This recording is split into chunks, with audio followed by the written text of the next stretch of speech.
Assalamualaikum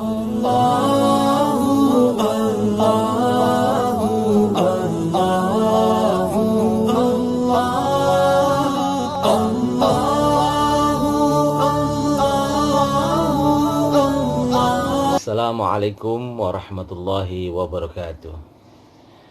Alhamdulillah alladzi arsala rasulahu bil huda wa dinil haq liyuzhirahu 'ala ad-dini kulli wa kafa billahi shahida. Asyhadu an la ilaha illallah wahdahu la syarika lah wa asyhadu anna Muhammadan 'abduhu wa rasuluh la nabiyya wa la rasula ba'dah. Allahumma fassalli wa sallim 'ala hadzal nabiyil karim nabiyyina Muhammadin wa ala alihi wa sahbihi wa man tabi'ahu wa mawalah, amma ba'd. Ibu-ibu pengurus Al-Irsyad Al-Islamiyah cabang Jakarta Timur dan anggota-anggotanya semua, alhamdulillah kita semua pada kesempatan kali ini berada di bulan Rabiul Awal, bulan di mana kelahiran Nabi kita Muhammad sallallahu alaihi wasallam dilahirkan. Maka pada kesempatan ini mari sama-sama kita pahami bahwa kelahiran, dilahirkan itu dalam bahasa Arab bisa disebut dengan istilah maulid atau maulud. Maka dalam kesempatan ini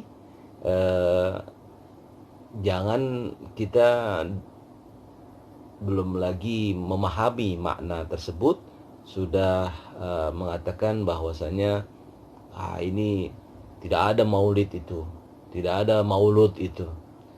Padahal dua kata tersebut adalah berarti yang dilahirkan atau tempat kelahiran atau di waktu Nabi kita dilahirkan. Maka dalam kesempatan yang berbahagia ini insya Allah kita akan membahas berkenaan dengan hikmah dilahirkannya Nabi kita Muhammad sallallahu alaihi wasallam. Hikmah dilahirkannya Nabi, artinya hikmah maulid Nabi kita Muhammad sallallahu alaihi wasallam itu merupakan sebuah hal yang sangat harus kita pahami betul, bahwa terdapat hikmah yang besar dengan kelahiran Nabi kita Muhammad sallallahu alaihi wasallam. Betapa jauh sebelum Nabi kita lahir, berita tentang kelahiran Nabi kita sudah diberitakan oleh nabi-nabi sebelumnya. Bahkan Nabi Ibrahim alaihissalam berdoa kepada Allah Subhanahu wa taala untuk nabi kita yang mulia Nabi Muhammad sallallahu alaihi wasallam. Begitu pula jauh 600 tahun sebelum Nabi Muhammad SAW dilahirkan, maka Nabi Isa alaihissalam sudah memberitahukan kepada umatnya pada saat itu tentang akan lahirnya seorang nabi pengganti ataupun penerus daripada Nabi Isa alaihissalam. Ini tercatat di dalam surat As-Saff ayat 6. Allah Subhanahu wa taala berfirman, a'udzubillahi minasyaitonirrajim, wa mubasysyiran bi rasuli ya'ti min ba'dismuhu Ahmad.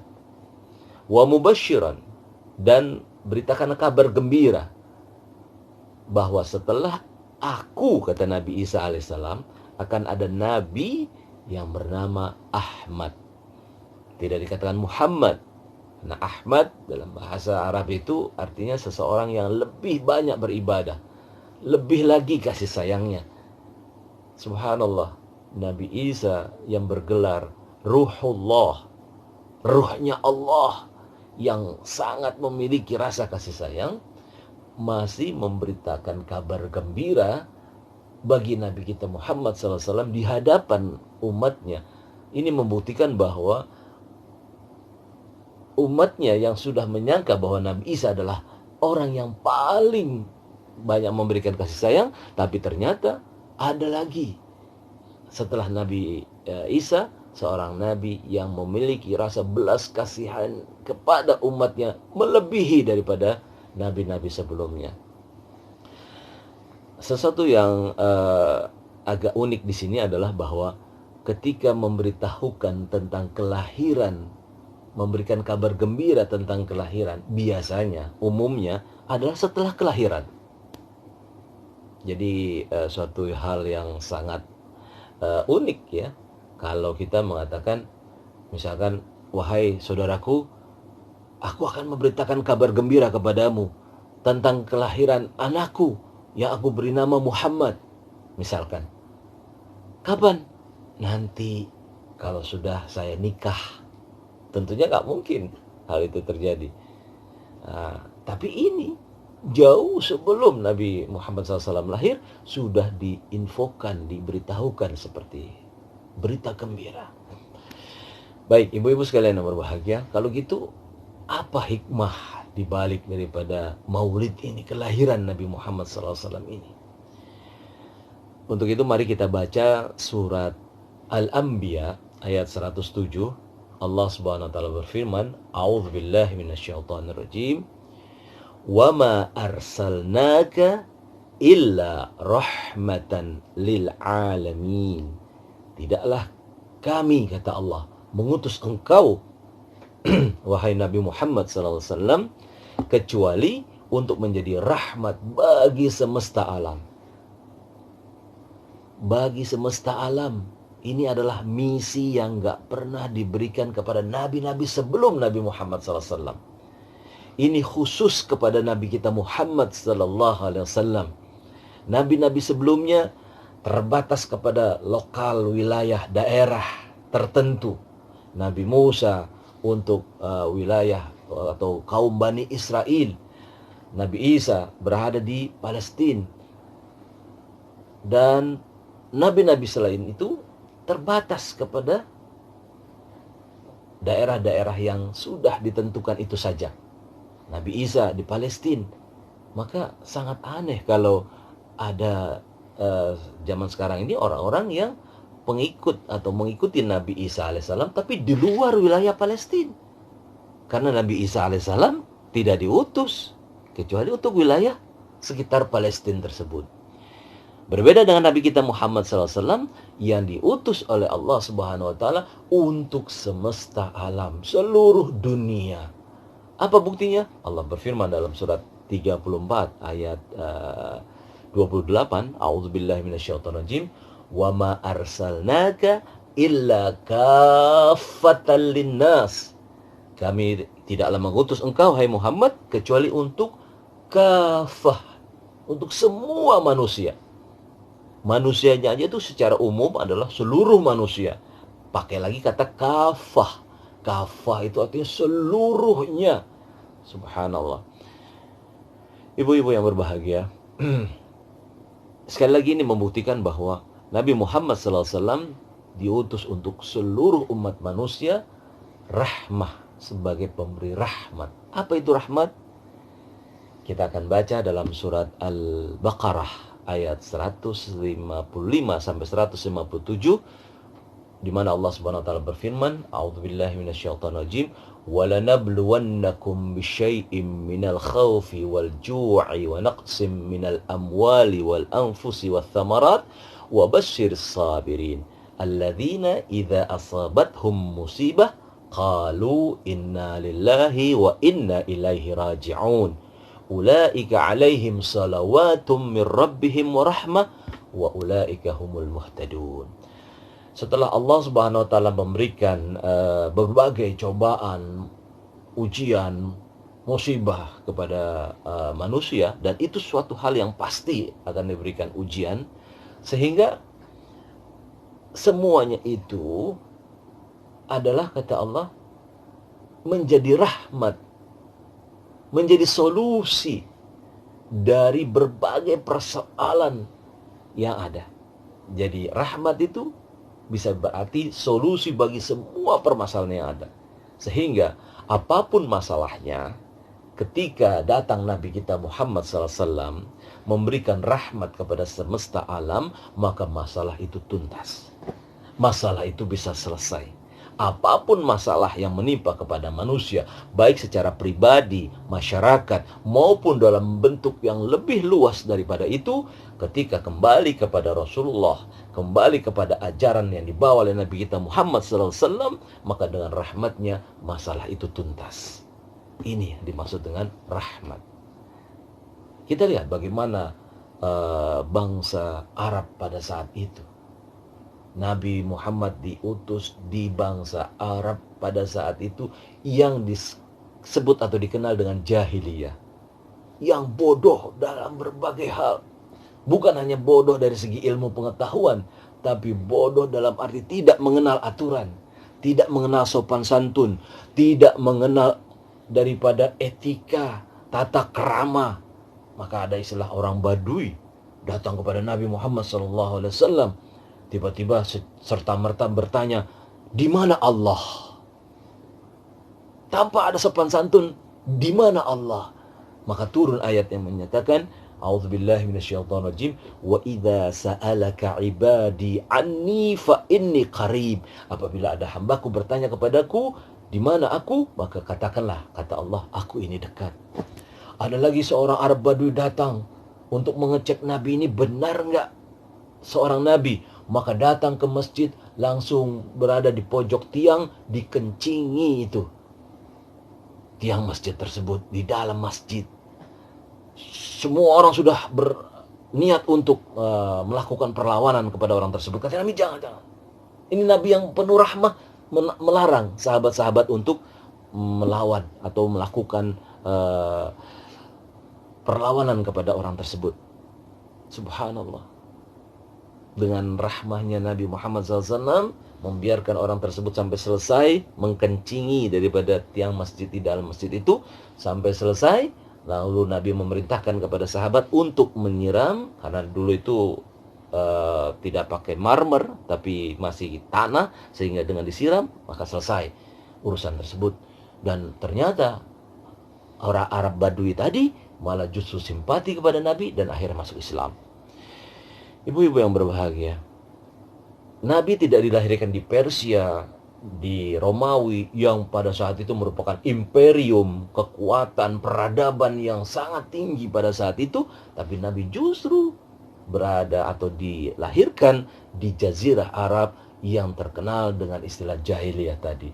Subhanallah, dengan sentuhan rahmah Nabi kita Muhammad SAW, Arab Badui yang dulunya adalah terkenal dengan berbagai tindakan-tindakan kriminal, tindakan-tindakan yang tidak bermoral. Bahkan seorang yang kita kenal menjadi khalifah kedua dalam sejarah Islam, Umar bin Khattab, dulunya adalah seorang pemabuk.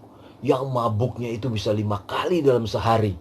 Yang mabuknya itu merupakan sebuah kebiasaan yang rutin, yang setiap rumah-rumah di masyarakat Arab jahiliyah pada saat itu memiliki kendi-kendi khamar, yang ketika itu ayat Quran yang melarang untuk minuman khamar dilakukan secara bertahap, sehingga Umar bin Khattab pada saat itu semacam sangat mengharapkan bahwa turun ayat yang melarang untuk melakukan tindakan minuman khamar atau miras.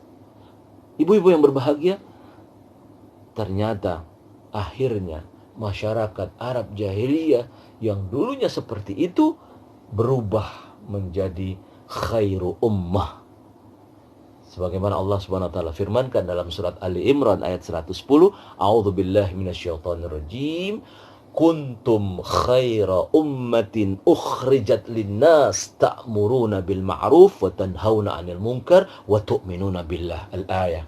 Kalian, ini ditujukan kepada sahabat-sahabat Nabi, kalian adalah umat yang terpilih, yang terbaik, yang dilahirkan untuk melakukan yang namanya amar ma'ruf nahi munkar. Ini membuktikan bahwa masyarakat Arab jahiliyah yang seperti itu berubah menjadi khairu ummah. Ketika bersentuhan dengan Nabi Muhammad SAW, ketika memakai aturan-aturan Nabi Muhammad SAW, maka justru berubah menjadi masyarakat yang berilmu pengetahuan, masyarakat yang cinta ilmu pengetahuan, masyarakat yang mengenal peradaban. Subhanallah. Maka zaman dahulu belajar Al-Quran, yang Al-Quran itu merupakan rahmat bagi kita semua. Dalam Al-Quran dikatakan wa nunazzilu minal Qur'ani ma huwa shifaa'u wa rahmah. maka Al-Quran itu sendiri yang dibawa oleh Nabi Muhammad SAW itu merupakan rahmat. Rahmat itu menghasilkan produk di mana dengan belajar Al-Quran justru membawa kepada pengetahuan yang tinggi. Orang dulu belajar Al-Quran, mempelajari, memahami, dan akhirnya menjadi orang yang berilmu. Seseorang yang bernama Jabir bin Hayyan ketika mempelajari tentang atom di dalam surat Al-Hadid, surat ke-57, akhirnya ditemukanlah besi. Yang dalam Al-Quran besi itu memiliki kekuatan, yang dengan kekuatan itu maka bisa membuat kapal terbang. Zaman sekarang bisa membuat teknologi yang tinggi berasal dari yang namanya atom. Seorang yang bernama Abbas bin Firnas membaca surat Al-Muluk. Ketika membaca surat Al-Mulk, di sana disebutkan bahwa Allah berfirman, ketika burung itu bisa terbang, siapa yang menahan burung itu terbang? Ma yumsikuhunna illa rahman. Tidak ada yang bisa menahannya kecuali Allah Subhanahu wa taala. Dipelajari dengan tekun, akhirnya diperhatikan burung itu memiliki sayap. Kalau begitu saya bisa terbang dong kalau punya sayap. Diupayakan sayapnya dan akhirnya dengan kedua sayapnya dia naik ke atas rumahnya dan dia terbang, bisa terbang. Naik lagi lebih tinggi dengan sayap yang lebih bagus lagi, akhirnya bisa terbang. Walaupun pada saatnya ketika lebih tinggi lagi ke atas menara, dia pakai kedua sayapnya itu yang dibuat itu, akhirnya dia terjatuh dan meninggal. Ini diteruskan oleh White Brothers sehingga akhirnya tercipta, manusia itu bisa terbang dengan kekuatan. Allah Subhanahu wa taala berfirman ya dalam surat Ar-Rahman dikatakan tidak ada yang bisa menembus angkasa luar illa bisultan, dengan kekuatan. Apa itu kekuatan? Ilmu pengetahuan. Jadi orang zaman dahulu belajar Al-Quran menemukan ilmu pengetahuan. Nah, tinggal seberapa banyak kita membaca Al-Quran yang bisa melahirkan ilmu pengetahuan. Sekarang banyak orang baca Al-Quran tapi sekedar baca, tidak memahami inti daripada Al-Quran itu sendiri, tidak memahami maksud dan tujuan Al-Quran itu sendiri. Padahal ketika Al-Quran itu dipakai, dipahami, maka sesungguhnya dia akan melahirkan berbagai ilmu-ilmu pengetahuan baru. Yang kedua, bahwa rahmah itu berarti adalah petunjuk untuk membina hubungan yang baik antar sesama makhluk. Bukan hanya sesama manusia, tapi sesama makhluk Allah yang lain, dengan binatang, dengan tumbuh-tumbuhan, bahkan dengan alam semesta. Maka orang yang berbuat baik kepada alam semesta ini menunjukkan bahwa dia adalah orang yang telah mendapatkan rahmat dari Allah Subhanahu wa taala. Bukan sebaliknya, justru alam semesta, hutan digunduli, bahkan dijarah itu hasil buminya secara besar-besaran tanpa memperhatikan dampak kerugian lingkungan setempat, ini akan membawa kehancuran. Yang kata Allah, zaharal fasadu fil barri wal bahri bima kasabat aydin nas. Sungguh telah terdapat kerusakan di daratan dan di lautan akibat ulah tangan manusia. Karena mempelajari Al-Quran itu belum merupakan sebuah kegiatan yang dilakukan oleh kaum muslimin secara keseluruhan. Mereka hanya membaca Al-Quran, mereka hanya memperdengarkan Al-Quran dengan suara-suara merdu, tidak dipakai untuk bagaimana membina hubungan yang baik antar sesama manusia. Yang ketiga, bahwa rahmat itu merupakan petunjuk untuk bertaubat kembali kepada Allah Subhanahu wa taala. Karena orang yang berdosa itu mesti bertaubat. Jangan seperti iblis, laknatullah alaih. Karena iblis begitu bersalah, dia tidak bertobat kepada Allah Subhanahu wa taala. Bahkan dia menantang Allah, bahkan dia menyatakan, "Ya Allah, karena Engkau telah menjadikan aku seperti ini, terusir daripada surga, maka aku akan datangi manusia dan aku akan membuat manusia itu keluar dari jalan siratal mustaqim," kata iblis laknatullah alaih. Sehingga bagi kita, bagi manusia, kita menyadari bahwa tidak ada manusia yang tidak bersalah, tidak ada manusia yang tidak berdosa. Tapi kata Nabi, setiap yang berdosa, sebaik-baik orang yang berdosa adalah at-tawwabun, mereka-mereka yang bertaubat kembali kepada Allah Subhanahu wa taala. Dan ini merupakan rahmat dari Allah Subhanahu wa taala.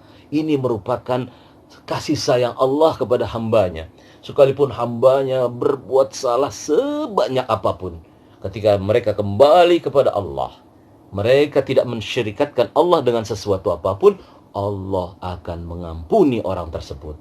Maka inilah beberapa hikmah dari lahirnya Nabi kita Muhammad sallallahu alaihi wasallam, yang merupakan solusi bagi semua permasalahan. Apapun masalah kita, kalau kita kembalikan kepada Al-Quran, insya Allah bisa selesai. Dan yang kedua, mari kita bina daripada kehidupan bermasyarakat, bersosial, bernegara sekalipun, itu berdasarkan Al-Quranul Karim. Dan bagi mereka-mereka yang berdosa, kembalilah. Pengusaha yang telah berbuat curang, pejabat-pejabat yang telah berbuat korupsi, masyarakat umum yang telah melakukan tindakan-tindakan yang tidak benar, maka kembalilah. Ini merupakan rahmat dari diturunkannya Nabi kita Muhammad SAW. Tubu ilallahi taubatan nasuha. Kembalilah kepada Allah dengan sebenar-benar bertaubat kepada Allah Subhanahu wa taala. Yang dengan demikian maka Allah akan menurunkan rahmat kepada kita semua. Mudah-mudahan apa yang saya sampaikan secara singkat ini insya Allah bisa menggugah daripada nurani kita untuk kembali kepada ajaran yang dibawa oleh Nabi kita Muhammad sallallahu alaihi wasallam. Lebih kurangnya saya mohon maaf, dan mari kita teruskan dengan tanya jawab. Semoga insyaallah bermanfaat. Hadanallah wa iyyakum ajma'in wal 'afu minkum. Wassalamu alaikum warahmatullahi wabarakatuh.